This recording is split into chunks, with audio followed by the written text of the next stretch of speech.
जय हिंद मित्रांनो, नमस्ते. मी विजय कदम आपल्या सर्वांचं एज्युकेट टू इंडिया ग्रुपमध्ये स्वागत करीत आहे. बघा, या व्हिडिओमध्ये मी तुम्हाला जो काही थंबनेल दिलेला आहे तो एकदम करेक्ट आहे मित्रांनो.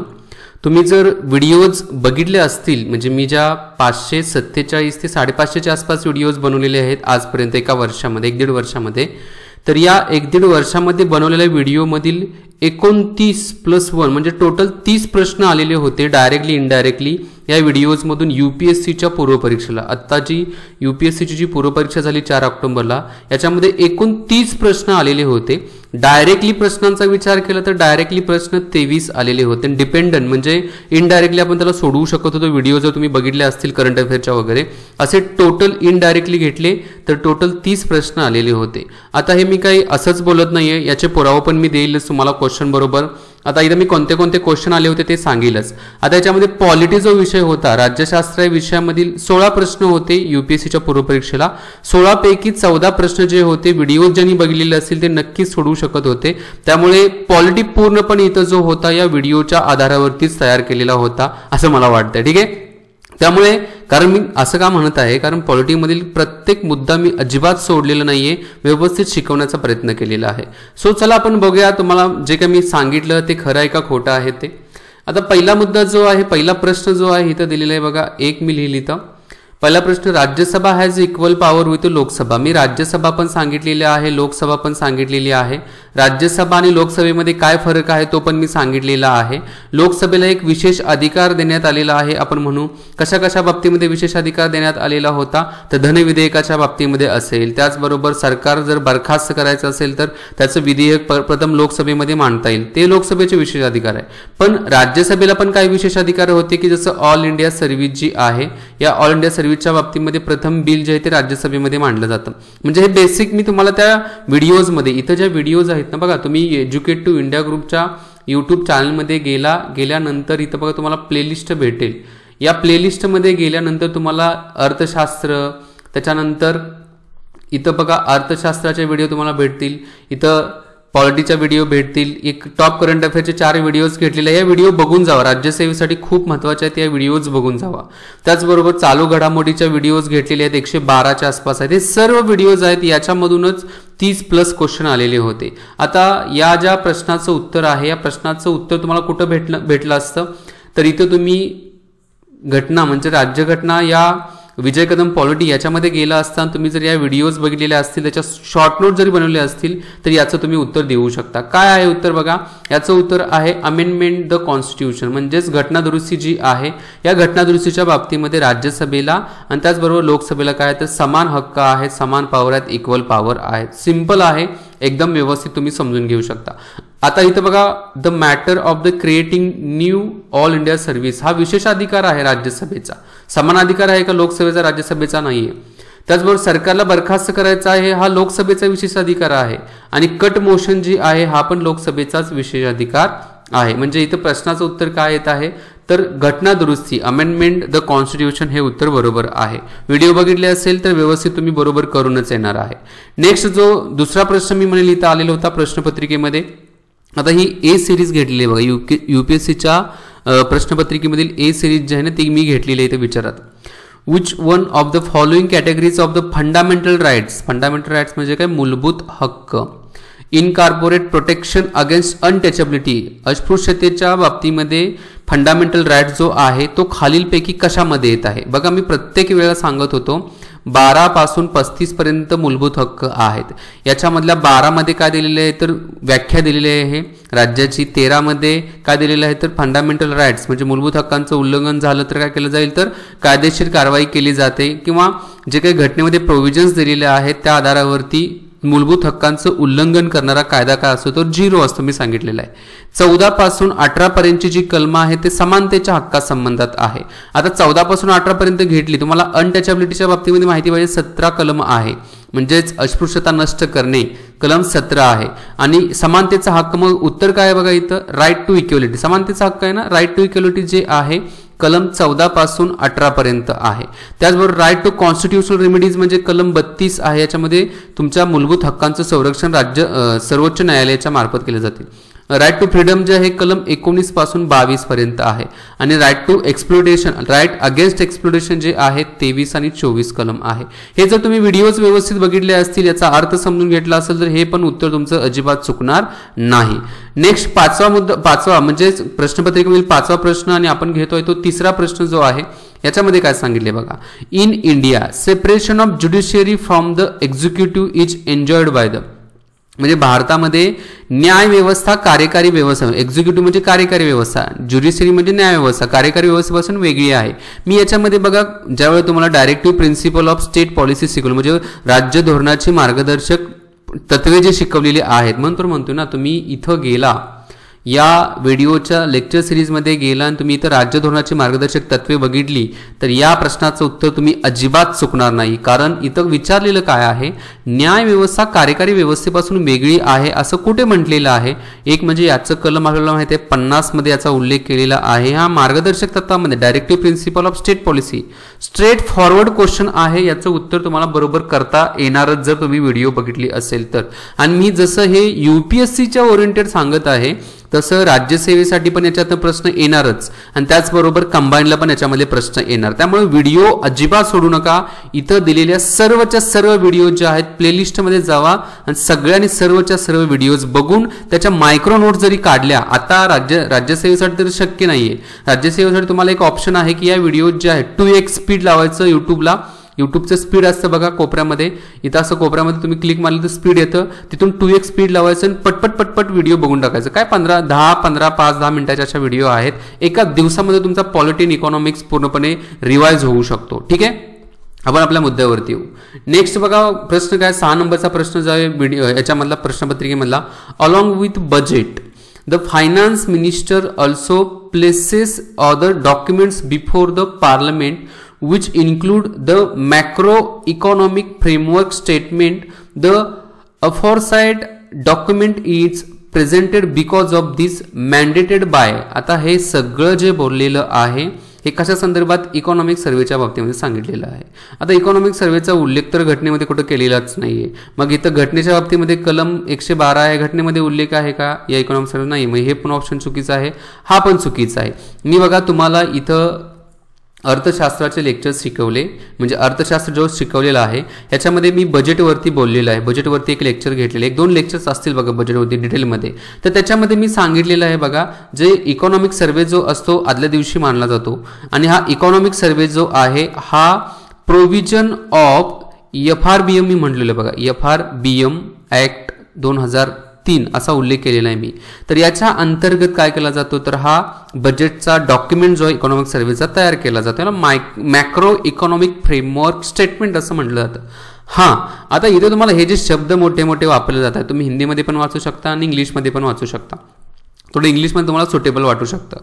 तर हे जे शब्द तुम्हाला समजले की याचं उत्तर तुम्ही पटकन बरोबर करून येणार. ठीक आहे, नेक्स्ट प्रश्न बघा काय दिलेला आहे. The constitutional government by definition is. Constitutional government म्हणजे काय, गव्हर्नमेंटच्या बाबतीमध्ये बोललेलं आहे. तर बघा कॉन्स्टिट्युशनल गव्हर्नमेंटच्या बाबतीमध्ये काय सांगितलेलं आहे, government by legislature, popular government, multi party government, limited government. Limited का म्हणलेलं आहे कॉन्स्टिट्यूशनच्या बाबतीमध्ये, याचं उत्तर हे आहे कारण बघा जर सरकार अल्पमतात असेल तर सरकार लगेच डिसमिस केलं जाऊ शकतं. म्हणजे लिमिटेड आहे ना, म्हणजे एखाद्या पक्षानं सरकार स्थापन केलं तर तो 5 वर्षच त्या पदावरती राहील, पंतप्रधान म्हणजे काय आहे ते. म्हणजे हे शक्य आहे का घटनेच्या आधारावरती? नाहीये. जर तुम्ही अल्पमतात असला तर जागेवरती तुमचं सरकार बरखास्त केलं जाऊ शकतं. म्हणजेच थोडक्यात भारताच्या घटनेच्या आधारावरती लिमिटेड गव्हर्नमेंट आहे. हे बघा बिहाइंड द सीन, तुम्ही प्रश्न जे व्हिडिओ बघितल्यानंतर बिहाइंड द सीन तुम्ही विचार केल्यानंतर तुम्हाला याचं उत्तर देता येणार आहे. ठीक आहे, म्हणजे थोडं आपल्याला काय करायचं आहे, 2 स्टेप पुढे जायचं आहे. म्हणजे मी पुण्याला जाणार, पुण्याला गेल्यानंतर जात असताना तुम्हाला रस्त्यावरती एक म्हणजे इकडून जर पश्चिम महाराष्ट्रातून जात असाल तर सातारा तर मध्ये येणार आहे, त्याच्यानंतर पुढचा स्टॉप येणार आहे. तुम्हाला हे स्टॉप माहिती पाहिजेत. म्हणजे पुण्याचं डेस्टिनेशन तर तुम्हाला कळलं, म्हणजे सरकार बरखास्त होणार आहे ते कळलं, पण का होणार आहे, लिमिटेड गव्हर्नमेंट का म्हटलेलं आहे, बिकॉज ऑफ. इथं म्हणण्याचं कारण हे आहे की जर अल्पमतात सरकार असेल तर ते डिसमिस केलं जाऊ शकतं. हे पण या कॉन्स्टिट्युशनल गव्हर्नमेंटच्या बाबतीमध्ये पण मी सांगितलेलं आहे बघा. मंत्रिमंडळाच्या बाबतीमध्ये पण मी व्हिडिओ बनवलेला आहे. 103 व्हिडिओमध्ये तुम्हाला ते उत्तर त्याचं भेटून जाईल.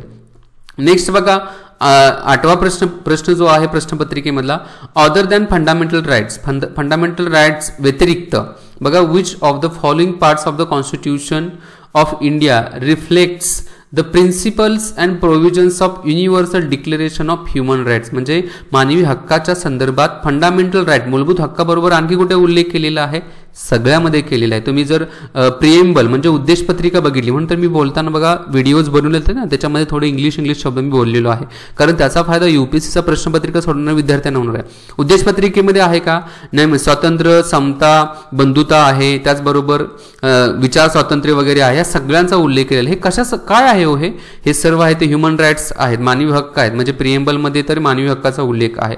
Directive principle of state policy म्हणजे राज्य धोरणाचे मार्गदर्शक तत्व, याच्यामध्ये उल्लेख आहे ना, कामाचा अधिकार आहे, शिक्षणाचा अधिकार देण्यात आलेला आहे, त्याचबरोबर आर्थिकदृष्ट्या दुर्बल घटक असतील त्यांच्यासाठी एक विशेष प्रोव्हिजन्स देण्यात आलेले आहेत, कामगारांचा मॅनेजमेंटमध्ये सहभाग असणे, त्याचबरोबर ज्या गरोदर महिला असतील त्यांना सुट्टीचा स्पॅन 26 आठवडे सुट्टीचा मॅटर्निटी रिलीफ बिलच्या अंतर्गत ते आहे, सर्व ह्युमन राईट्समध्ये आहे, हे पण बरोबर आहे. आणि फंडामेंटल ड्युटीजमध्ये पण देण्यात आलेलं आहे ना, फंडामेंटल ड्युटीजमध्ये काय सांगितलेलं आहे की जे काही आपल्या ड्युटीज काय आहेत, एकमेकांचा आदर करणे, एकमेकांच्या बरोबर राहणे, विज्ञानिष्ठ दृष्टिकोन बाळगणे वगैरे वगैरे, सगळ्या गोष्टी ज्या आहेत मूलभूत कर्तव्यामधल्या ह्या पण येत आहेत, म्हणजे याचं उत्तर डी आहे. म्हणून तर म्हणलो बिहाइंड द सीन विचार करूनच तुम्हाला हे प्रश्न सोडवता येणार आहेत व्हिडिओ बघितल्यानंतर. नेक्स्ट प्रश्न काय देण्यात आलेले बघा, which part of the constitution of India डिक्लेअर्स the ideal welfare of state, कल्याणकारी राज्य कुठे डिक्लेअर केलेलं आहे. सरळ स्ट्रेट फॉरवर्ड प्रश्न आहे, उत्तर याचं आहे मार्गदर्शक तत्व, जे राज्य धोरणाचे मार्गदर्शक तत्व. बघा इथे एक वाक्य तुम्ही वाचलं असेल की पोलीस राज्य जे आहे, पोलिसांचं राज्य आहे, त्याच्या जागी कल्याणकारी राज्य आपल्याला निर्माण करायचं आहे, आणि याचा उल्लेख या डायरेक्टिव्ह प्रिन्सिपल ऑफ स्टेट पॉलिसीमध्ये केलेला आहे. त्यामुळे याचं उत्तर करेक्टली एकदम स्ट्रेट फॉरवर्ड काय येत आहे, तर ए उत्तर येत आहे. आता नंतर काय प्रश्न दिलेले आहे बघा, कन्सिडर द फॉलोइंग स्टेटमेंट दिलेले आहेत बघा. The constitution of India defines it's basic structure, चुकीचंच आहे. मी केशवानंद भारती केस घेतली, केशवानंद भारती केसचा खटला जो शिकवलेला आहे त्याच्यामध्ये बेसिक स्ट्रक्चर मूलभूत संरचनेच्या बाबतीमध्ये उल्लेख केलेला आहे. याचा अर्थ घटनेमध्ये कुठे उल्लेख आहे का मूलभूत संरचनेचा, नाही. त्याचबरोबर सर्वोच्च न्यायालयाने काय सांगितलेलं आहे की एक ठराविक 14 मुद्दे दिलेले आहेत, म्हणून त्या व्हिडिओमध्ये 14 मुद्दे घेतलेले आहेत मूलभूत संरचनेच्या बाबतीमध्ये. घटनेची मूलभूत संरचना जी आहे ते मी सांगितलेलं आहे, पण त्याचा उल्लेख घटनेमध्ये नाही, म्हणजे हा ऑप्शन काय झाला, चुकीचा आहे हा ऑप्शन. हे तुम्हाला पटकन इथंच कळायला पाहिजे, एकदम पटकन कळायला पाहिजे. नेक्स्ट काय दिलेलं बघा, the constitution of India provides judicial review to safeguard the citizens liberty and to preserve the ideals on which the constitution is based. हे बरोबर आहे, कारण घटनेमध्ये ज्युडिशियल रिव्ह्यू म्हणजे न्यायिक पुनर्विलोकन दिलेलीच आहे ना. न्यायिक पुनर्विलोकनाच्या आधारावरती जे भारतामध्ये राहिलेले नागरिक जे आहेत त्यांच्या मूलभूत हक्कांचं, त्याचबरोबर सर्वोच्च हक्क त्याचं संरक्षण करायचं आहे. त्यामुळे हा ऑप्शन बरोबर आहे, बी उत्तर बरोबर आहे. हे तुम्हाला काय कळणार आहे तर व्हिडिओ बघितल्यानंतरच कळणार आहे मित्रांनो, ठीक आहे. नेक्स्ट बघा, parliamentary system of government is one in which असं विचारलं. Parliamentary system of government is one which असं म्हटलेलं आहे.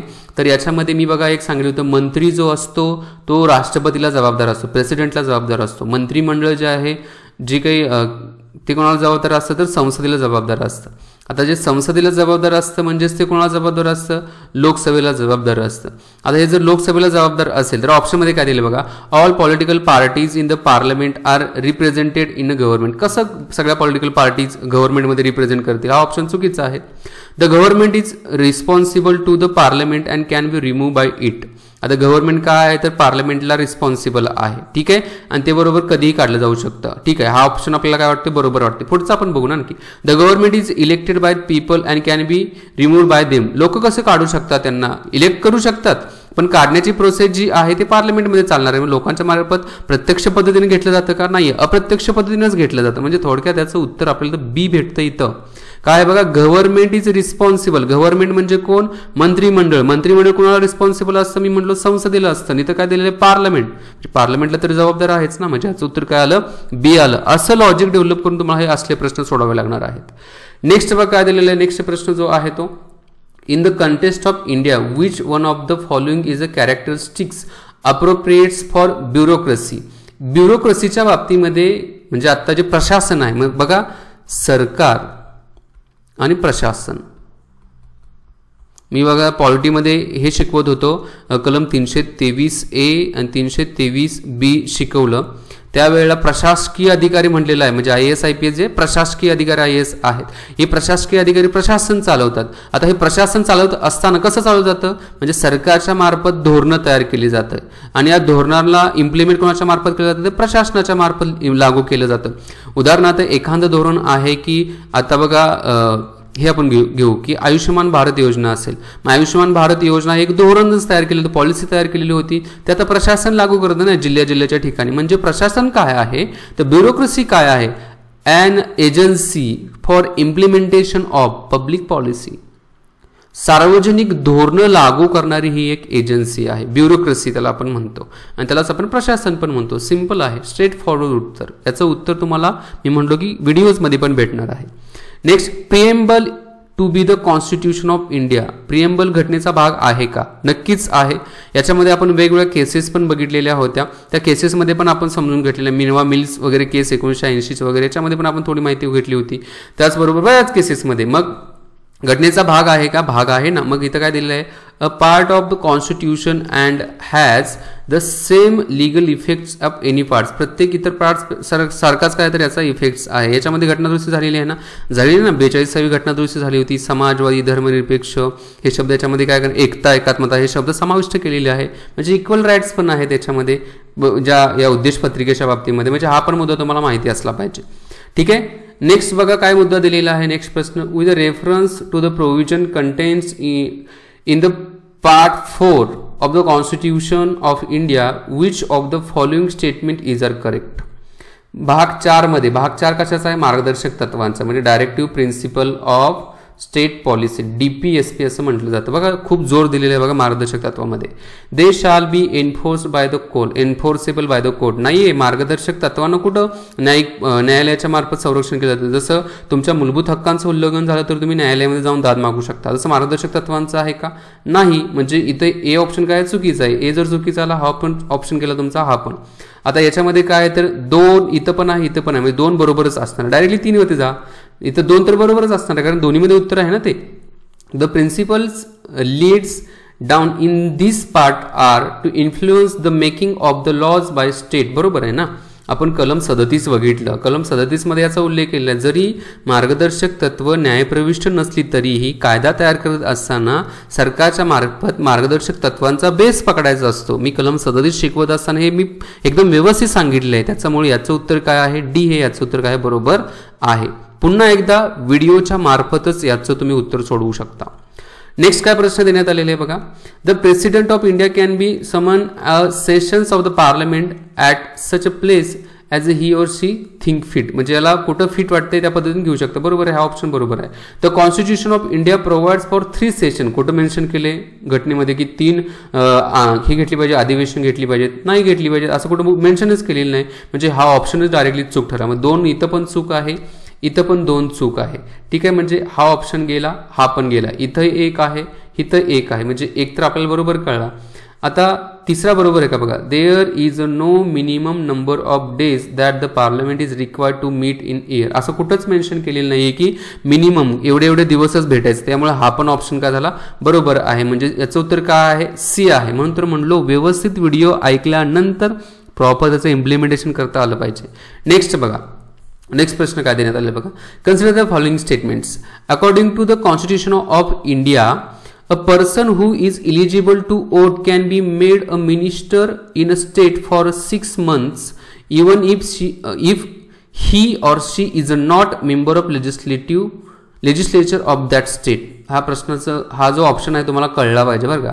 इथं काय म्हणाले, एखादी व्यक्ती मतदान देण्यासाठी जर पात्र झाली तर ती मंत्री बनू शकते 6 महिन्यासाठी. आता हे तुम्हाला बरोबर वाटेल, पण नाही, हे चुकीचं आहे. का तर 18 वर्ष पूर्ण झाल्यानंतर आपण मतदान करू शकतो. बरोबर. पण तुम्हाला जर राज्याचा आमदार बनायचा असेल तर तुम्हाला किती वर्ष, 25 वर्ष पूर्ण पाहिजेत ना, 25 वर्ष पूर्ण पाहिजेत. मग 18 आणि 25 गॅप आला ना इथं. म्हणजे याचं उत्तर काय आलं, हा ऑप्शन पहिला चुकीचा आहे.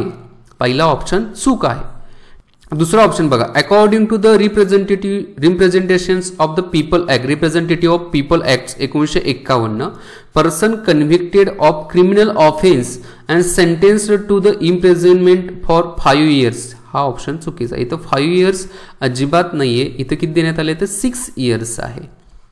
6 वर्ष तुरुंगात गेला. मग हे पण मी तुम्हाला हे एक्सप्लेन केलेलं आहे रिप्रेझेंटेटिव्ह ऑफ पीपल ऍक्टच्या बाबतीमध्ये. करंट अफेअरमध्ये पण मी कितीतरी वेळा बोललेलो आहे ह्या गोष्टी.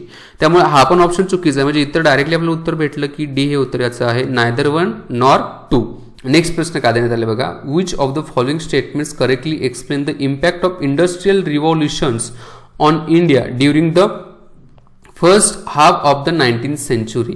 19व्या शतकाच्या सुरुवातीला, म्हणजे मी म्हणेल की 1800 पासून 1850 पर्यंतचा विचार केला तर जे इंडस्ट्रियल रिव्हॉल्युशन झालं होतं, औद्योगिक क्रांती झाली, त्याचा परिणाम काय झाला. एकदम याचं उत्तर स्ट्रेट फॉरवर्ड मी दिलेलं आहे. मी याच्यामध्ये इतिहासाच्या व्हिडिओमध्ये पण दिलेलं आहे बघा.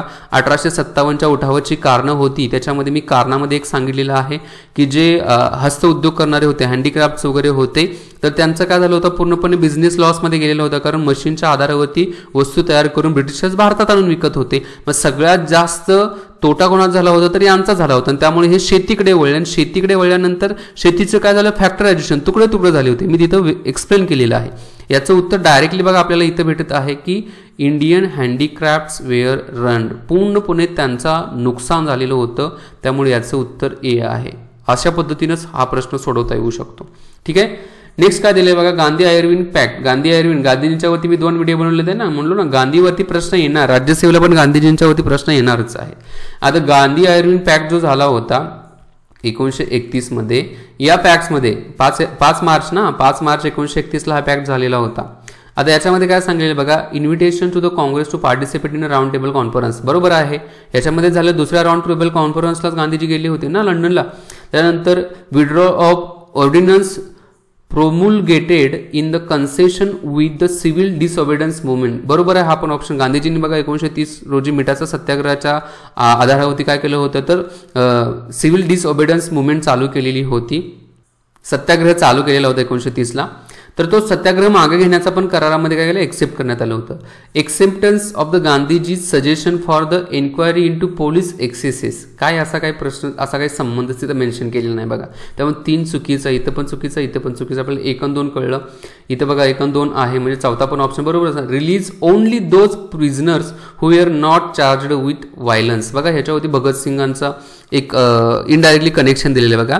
ज्यांनी व्हायलन्स म्हणजे काहीतरी असा हिंसात्मक गोष्टी केलेल्या नाही आहेत अशा सर्व पॉलिटिकल लिडर्सना सोडा, असा या करारामध्ये उल्लेख होता. आता भगतसिंग, राजगुरू, सुखदेव यांना का सोडलं नाही, तरी त्यांनी एक व्हायलन्स केलेलं होतं, संसदेमध्ये बॉम्ब टाकलेला होता, त्यामुळे त्यांना सोडता आलं नाहीये. हा एक पॉईंट जो आहे, हा पॉईंट्स पण आपल्याला माहिती असणं काय गरजेचा आहे. ओके. नेक्स्ट मुद्दा आपण काय बघू. नेक्स्ट पॉईंट जो आहे, नेक्स्ट प्रश्न जो आहे, which of the following phrases defines the nature of हुंडी. काय कुठं लांब जायची गरज नाहीये. मी इकॉनॉमिक्स शिकवत असताना हुंडीचा उल्लेख केलेला आहे. बिल ऑफ एक्सचेंज म्हटलेला आहे मी. Bill of exchange. तुम्ही जर RBIच्या बाबतीमध्ये व्हिडिओ बनवला आहे त्याच्यामध्ये जर गेला तर हुंडीचा उल्लेख मी केलेला आहे. तिथं मी CRR, SLR, त्याच्यानंतर repo rate, reverse repo rate हे सर्व शिकवलेलं आहे. आणि याच्यावरती राज्यसेवेला पण प्रश्न येणार. आत्ताच लिहून देतो मी तुम्हाला, आत्ताच सांगत आहे बघा. राज्यसेवेला पण याच्यावरती प्रश्न येणार आहे. तो C आहे. नेक्स्ट काय देण्यात आलेलं बघा. Wellesley establish the fort William college at Calcutta because. बघा वेलेस्लीच्या बाबतीमध्ये मी करंट अफेअरला एक गोष्ट सांगितलेली होती की वेलेस्लीच्या मार्फत भारतामध्ये प्रशासनाची सुरुवात केली होती. प्रशासकीय अधिकाऱ्यांच्यासाठी एक ट्रेनिंग सेंटर असावं असं सेंटर कलकत्तामध्ये चालू केलेलं होतं.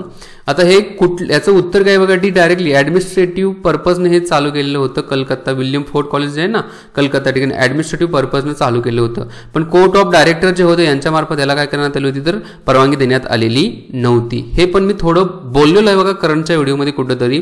त्याचबरोबर इतिहासाचा काही रेफरन्स देत असताना पण मी बोललेलो, मला आठवतं मी बोललेलो आहे ते.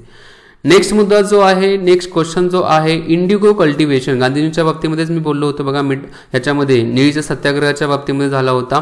आता इंडिगो कल्टिव्हेशनच्या बाबतीमध्ये एक मुद्दा मी त्यावेळेला सांगितला होता की यावेळेला ब्रिटिशांच्या मार्फत जे निळीचे उत्पादन आहे ते वाढवण्याची मागणी केली होती सुरुवातीला. परत मागणी कमी झाली होती, परत आणखी मागणी जास्त केलेली होती. म्हणजे 1860च्या फेजला मागणी जास्त होती. नंतर 19व्या शतकाच्या म्हणजे 20व्या शतकाच्या सुरुवातीला जे आहे 19व्याची सुरुवात जी होती त्यावेळेला काय झाली तर मागणी कमी झाली होती. का झाली होती कमी. Its unprofitability in the world market because of new invention. आता हे मी कशाच्या आधारावरती बोललो होतो माहिती आहे हे तुम्हाला, की ज्या वेळेला गांधीजींच्या बाबतीमध्ये गांधीजींनी सत्याग्रह केला होता चंपारणच्या वगैरे ठिकाणी जाऊन, त्यावेळेला इंडिगो कल्टिवेटर जे होते त्यांच्याकडून जबरदस्ती निळीचे उत्पादन घेतलं जात होतं. तर त्याच्या अगोदर निळीचं उत्पादनाची मागणी कमी झालेली होती मार्केटमध्ये. होण्याचं कारण पण मी सांगितलं होतं की जर्मनीमध्ये एक नवीन मशीनचा शोध लागलेला होता आणि त्या नवीन मशीनच्या शोधामुळे काय झालं की त्या आधारावरती जे काही कलर्स वगैरे बनवले जात होते त्यामुळे निळीची मागणी कमी झाली. परत निळीची मागणी वाढण्याचं कारण म्हणजे ही काय होती तर नेचरच्या आधारावरती भेटणारी निळी होती, त्यामुळेच याची मागणी वाढलेली होती. त्यामुळे भारतामध्ये बघा 1917च्या फेजमध्ये गांधीजींच्या मार्फत जे हे सत्याग्रह करण्यात आलेला होता चंपारणचा, तो याचाच बेस होता की जास्तीत जास्त निळीचे उत्पादन करायला लावलं होतं. पण त्याच्या अगोदरचा कार्यकाळ का होता तर अनप्रॉफिटेबिलिटी झालेली होती निळीच्या बाबतीमध्ये. त्यामुळे नवीन इन्व्हेन्शन झाल्यामुळेच काय झालं होतं निळीचं वर्ल्ड मार्केटमधील जी काही मागणी होती ती कमी झाली होती, नंतर मागणी वाढलीच होती.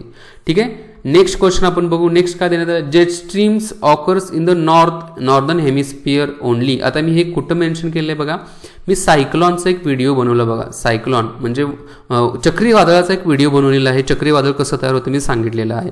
आता चक्रीवादळ मी तुम्हाला नकाशाच्या आधारावरती पण सांगितलं होतं बघा. भारताच्या इकडं अरबी समुद्राच्या भागामध्ये पण होतात. हा जर आपण भारत घेतला असा तर हा अरबी समुद्राचा भाग आहे, नंतर बंगालच्या उपमहासागरामध्ये पण होतात. आता हा नॉर्दर्न हेमिस्फिअर आला, पृथ्वीचा नॉर्दर्न हेमिस्फिअर आला ना, पण साऊथ हेमिस्फिअरला पण होतो ना, म्हणजे दक्षिणेच्या भागातील पृथ्वीच्या इथं पण होत आहे बघा, म्हणजे अटलांटिकाच्या भागामध्ये, पॅसिफिकच्या महासागरामध्ये. मग पहिला ऑप्शन बरोबर म्हणू शकतो का? नाही म्हणू शकत. पहिला ऑप्शन चूक आहे, म्हणजे हे पण चूक आलं, हे पण चूक आलं, म्हणजे दोन बरोबरच असणार आहे. Only some cyclones develop and eyes, म्हणजे मध्ये बघा गोल असं सेंटरमध्ये डोळा तयार होतो कशाचा, चक्रीवादळाचा, म्हणजे दुसरा ऑप्शन तर बरोबर आहे, म्हणजे तो दोन्ही बरोबर आहे. आता तिसरा काय बघा, the temperature inside the eyes of the cyclone is a near 10 degree celsius lesser असं दॅन द सराउंडिंग टेम्परेचर. हा पण बरोबर आहे. टेम्परेचर कमी झाल्यामुळेच काय असतं तर असं चक्र तयार होत असतं बघा, म्हणजे याचं उत्तर काय आहे तर बी याचं उत्तर आहे. नेक्स्ट बघा, सियाचीन ग्लेशियरच्या बाबतीमध्ये इथं मी व्हिडिओ बनवले बघा, भारत चीन युद्ध परिस्थितीमध्ये. त्यावेळेला मी बघा सांगितलं होतं की भारताचा हा वरचा भाग जो आहे इथं बघा मी मेन्शन केलेला होता, हा जो आहे पीओकेचा भाग मी म्हटलो होतो, हा अक्साई चायनाचा भाग म्हटलं होतं. म्हटलं बघा इथं असा छोटासा हनुमान तप्पांचं उदाहरण दिलं होतं ना, सियाचीन ग्लेशियर वगैरे मी म्हटलं होतं, तर हा सियाचीनचा एरिया होता आणि इथूनच सियाचीन नदी जात आहे. मग याच्यामध्ये काय सांगलेलं बघा, सियाचीन ग्लेशियर कुठं सिच्युएट केला तर सियाचीन इथं म्हणजे सियाचीन जे काही हिमनदी इथूनच जात असणार आहे. मग ईस्ट ऑफ अक्साई चायना म्हणू शकतो का? नाहीये, इकडं अक्साई चायना आहे. ईस्टला आहे का? इकडे ईस्ट आली, ही म्हणजे ईस्ट, ही म्हणजे वेस्ट, म्हणजे ऑप्शन पहिला चुकीचा आहे. ईस्ट ऑफ लेहच्या ईस्टला आहे का? नाहीये, लेह इथं खाली कुठेतरी येत आहे, त्यामुळे इथं पण हा ऑप्शन पण चुकीचा आहे. नॉर्थ ऑफ गिलगिट म्हणजे हा भाग आला, गिलगिटच्या नॉर्थला आहे का? नाहीये, इकडे ईस्टला आहे. नॉर्थ ऑफ नुम्रा व्हॅली, हा नुम्रा व्हॅलीच्या आहे काय आहे तर उत्तर दिशेला आहे. इथं अशी नुम्रा व्हॅली आहे त्याच्या उत्तर दिशेला, याचं उत्तर जे आहे ते डी असणार आहे. हे जे तुम्ही इथं मी ज्यावेळेला एक्सप्लेन करत होते व्यवस्थित बघितलं असतं तर याचं उत्तर पण तुम्ही दिलं असतं ना. नेक्स्ट बघा, डायरेक्टली मी व्हिडिओ याच्यावरती बनवले बघा, G20ची व्हिडिओ बनवलेली आहे. G20 संघटना बघा, ए याचं उत्तर आहे. एकूण 20 जे देश आहेत, 20 देश मी इथं एकदम व्यवस्थित एक्सप्लेन केले. व्हिडिओ बघितली असेल ना तुम्ही तर याचं उत्तर तुमचं अजिबात चुकणार नाहीये. ठीक आहे. नेक्स्ट बघा, अंडर किसान क्रेडिट कार्ड. आता हे मी किसान क्रेडिट कार्ड ज्या योजना ज्या होत्या त्या योजनामध्ये मी सांगितलं, किसान क्रेडिट कार्डच्या आधारावरती काय शॉर्ट टर्म लोन दिलं जात होतं, कर्ज दिलं जात होतं. आता हे शेतकऱ्यांच्यासाठी आहे. आता हे जर तुम्हाला माहिती जरी नसलं तर इथं तुम्हाला शॉर्ट टर्म क्रेडिट म्हटलेलं आहे, म्हणजे कमी कालावधीसाठी लोन दिलं जातं. इथं बघा कोणतं कमी कालावधीचं त्या गोष्टी आहेत बघा, पोस्ट हार्वेस्ट एक्सपेन्स म्हणजे धान्य काढल्यानंतरचा खर्च, हा शॉर्ट टर्म क्रेडिटच्या बाबतीमध्ये येतो का? 4 बरोबर आहे, म्हणजे इथं 4 इथं आहे. हा ऑप्शन आपला चुकीचा. तुम्हाला जर माहितीच नसेल यातलं काही तरी तुम्ही सोडवू शकता बघा. Working capital for maintenance of farm asset, ठीक आहे, माहित नाही, आपण समजून घेऊ पुढे. Purchase of the combine harvester, tractor आणि मिनी ट्रक्स, ठीक आहे, याचं पण आपल्याला माहित नाहीये. Consumption requirements of the farms household, हा हे उत्तर असू शकतं, कारण दररोज खाण्यासाठी आपल्याला आपण छोटं कर्ज काढू शकतो ना, काढू शकतो, म्हणजे 3 पण बरोबर आहे. इथं 3 बघा, इथं पण 3 आहे, इथं पण 3 आहे, इथं पण 3 आहे, म्हणजे काही जात नाहीये. Construction of the family house and setting up village cold storage, शक्य आहे का? हे शॉर्ट टर्म लोन मध्ये येऊ शकतं का? हे नाही येऊ शकत, म्हणजे हा ऑप्शन चुकीचा आहे। इथं हा ऑप्शन जात आहे, इथं पण जात आहे, इथं पण जात आहे, कारण 5 इथं आहे, इथं आहे, इथं आहे। उत्तर काय आलं? बी उत्तर आलं करेक्ट। डायरेक्टली तुम्ही उत्तरापर्यंत पोहोचला, जरी तुम्हाला माहिती नसतं तरी सोडवलं असतं तुम्ही। आणि किसान क्रेडिट कार्ड आहे ते पण मी आपल्या ज्या काही ह्या व्हिडिओ बनवले बघा, योजनांचे व्हिडिओ बनवलेले आहे, त्याचबरोबर 25 टॉप महत्त्वाच्या योजना आहे, त्याच्यामध्ये पण मी हे मेन्शन केले आहे, तुम्ही ते बघू शकता। नेक्स्ट बघा, इथं काय सांगितलं आहे? WPI CPI बघा, डायरेक्टली इकॉनॉमिकचे मी 68 आय थिंक लेक्चर्स आहे, त्याच्यामधून हे प्रश्न येतो बघा। The weightage of the food in a consumer price index CPI is higher than wholesale price index, बरोबर आहे ना। होलसेलमध्ये वस्तू 10 रुपयाला मिळते आणि ती जर आपण रिटेलमध्ये घ्यायला गेलो तर 15 मध्ये मिळते, म्हणजे इथं वेटेज ऑफ फूड, अन्नाचं जे काही आपण समजा गोडाऊनमधून गेलो तर होलसेलमध्ये आपल्याला 20 रुपये किलो गहू भेटेल, पण तुम्ही रिटेलमध्ये गेला तर तो 25 रुपये करतोय, म्हणजे काय झालं तर प्राइस जास्त झाली, म्हणजे ए ऑप्शन तर बरोबर आहे। इथं हा बरोबर आहे, हा बरोबर आहे, म्हणजे हे चुकीचं आहे। WPI does not capture changes in the price of services which CPI does. WPI मध्ये सर्व्हिसेसचा जो काही चेंजेस झालेला असतो तो विचारात घेतला जात का? नाही घेतला जात। CPI घेतं का घेतं? हा पण बरोबर आहे। रिझर्व्ह बँक ऑफ इंडिया जी आहे नाव adopted WPI as its key measures of the inflation and to decide changing the key of policy. चूक आहे, अगोदर WPI होतं, आता CPI कंबाईन घेतला जातो बघा, CPI-C घेतला जातो, म्हणजे कंबाईन म्हणजे काय? अर्बन आणि जो काही आपण रुरल या दोघांना एकत्र येऊन CPI घेतला जातो, म्हणजे तिसरा ऑप्शन चुकीचा आहे। तिसरा इथं चुकीचा, म्हणजे याचं उत्तर काय झालं? ए याचं उत्तर आहे। ठीक आहे, अशा प्रकारचे हे 23 डायरेक्टली प्रश्न आहे, इनडायरेक्टली पण मी म्हणेल की 7 प्रश्न आहेत। टोटल मी 30 प्रश्न म्हणत आहे, 30+ प्रश्न जे होते आपल्या व्हिडिओजमधून आलेले होते मित्रांनो, आणि मी त्याचे प्रूफ पण तुमच्यापर्यंत दिलेले आहेत। मी तर थांबतो मित्रांनो, व्हिडिओ आवडले असेल तर लाईक, शेअर आणि सबस्क्राईब नक्कीच करा। जय हिंद, जय महाराष्ट्र, जय भारत, वंदे मातरम।